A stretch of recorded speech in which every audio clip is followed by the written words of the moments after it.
Hi everybody! This video discusses the remix analysis essay, which is one of two options that you can pick for your first paper for English 230.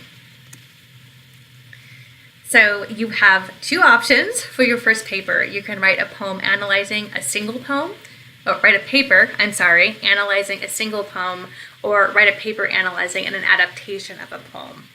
And this video focuses on the second of these options. If you're interested in the first option, you can watch another video that goes over that in more detail. So, if you choose the second option, you will write a 3 to 4 page analysis of an adaptation of a poem. And as we've talked about before, an adaptation is a work that creatively represents another work.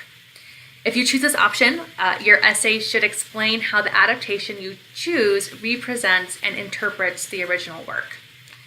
So your audience for this essay is someone who read the poem and the adaptation you've chosen some time ago.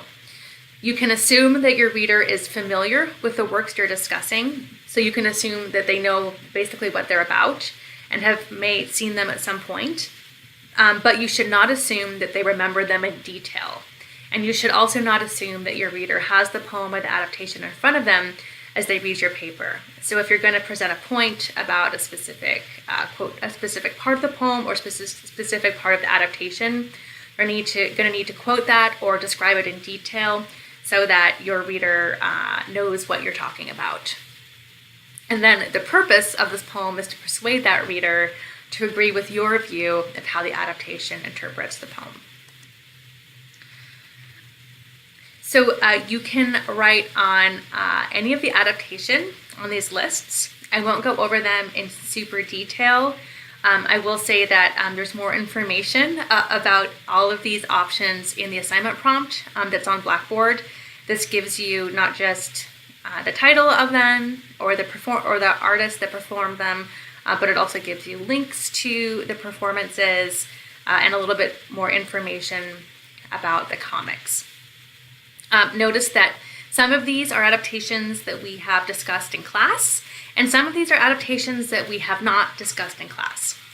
If you choose to write on an adaptation that we haven't discussed in class, say specifically some of the comics on here, you're welcome to use points that you've made in discussions as a starting point for your essay and to incorporate those points into your essay. But I also want you to go beyond what you said in discussions and certainly continue to develop your ideas in more depth and in more detail. So you can repeat things that you've said, but you shouldn't limit yourself to things that you've said in discussion.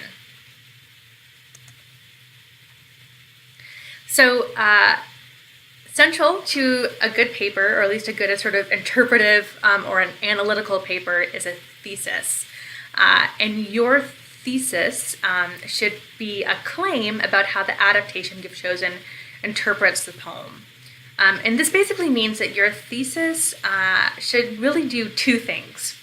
It should have two parts. It should offer it should offer your own interpretation of one or more literary elements in the original poem, so images, tone, figures of speech, etc.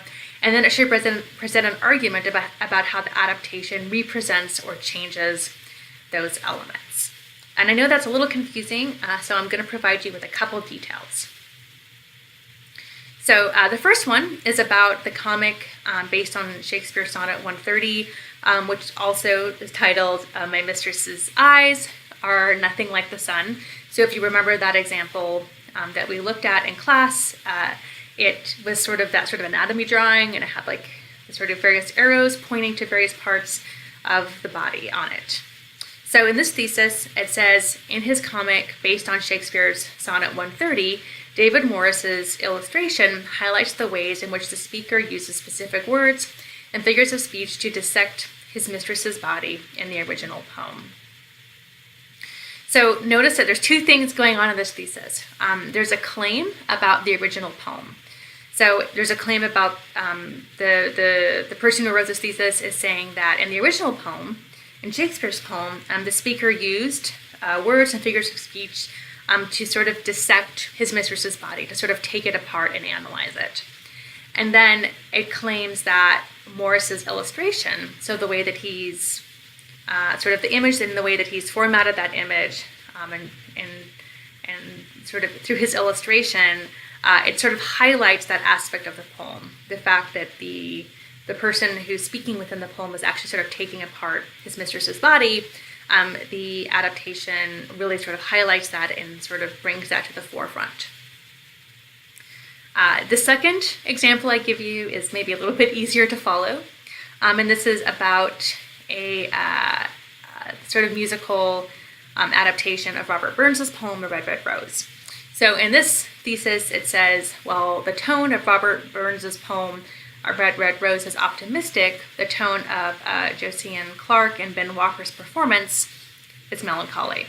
So in this example, it sort of begins with this claim about Robert Burns's poem that the tone is optimistic, and you can imagine ways that the writer could support that through sort of the words and the images and the figures of speech in that poem. And then the writer claims that in their performance of the song that's sort of based on that poem, these two sort of musical artists actually change the tone of the poem from being optimistic to melancholy. And if you listen to the performance, I think that makes sense through sort of the musical choices that they make. So in both of these theses, you have a claim about the poem itself, and then a claim about how the adaptation interprets the poem. So I hope that makes sense, but if you want to ask questions or you want me to look at a thesis or help you work through developing a thesis, I'm also happy to do that. And then once you have your thesis, you need to support it. And the way that you support your thesis is through presenting evidence, such as examples or quotations from the poem and the adaptation, and then also explaining how that evidence supports your thesis. So I like to think of paragraphs within an essay like this one as sandwiches. So you begin your paragraph by making sort of a claim, a point. You present your evidence,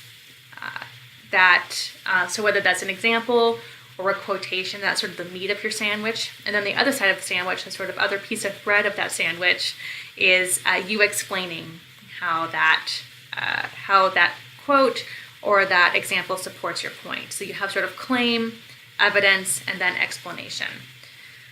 And I think that a sort of general rule of thumb is that for every sort of sentence that presents an example or quotation, you should have at least one sentence that explains it, connects it back to your thesis.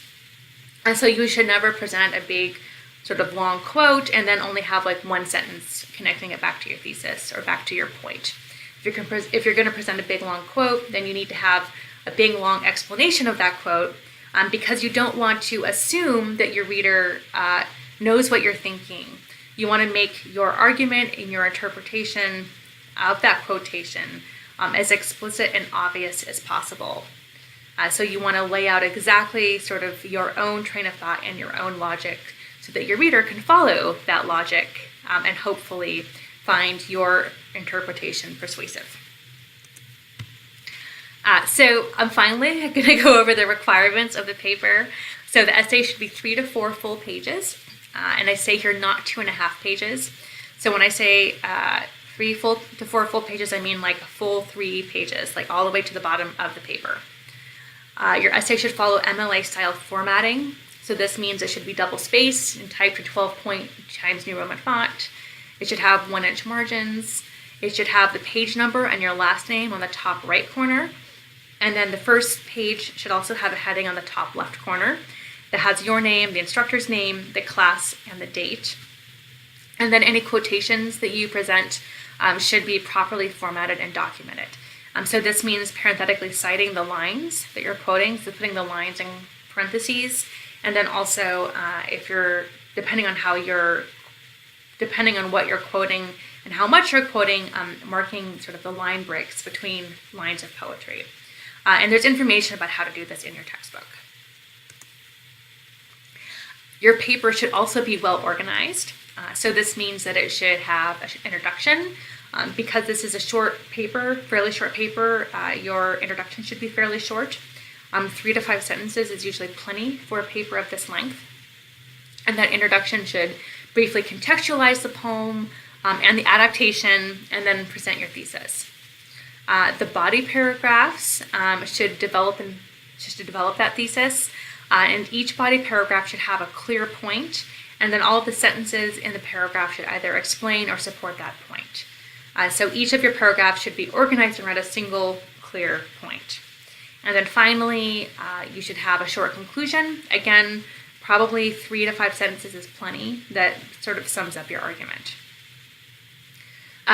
As I say here, this paper does not require you to consult any sources aside from the poem or the adaptation.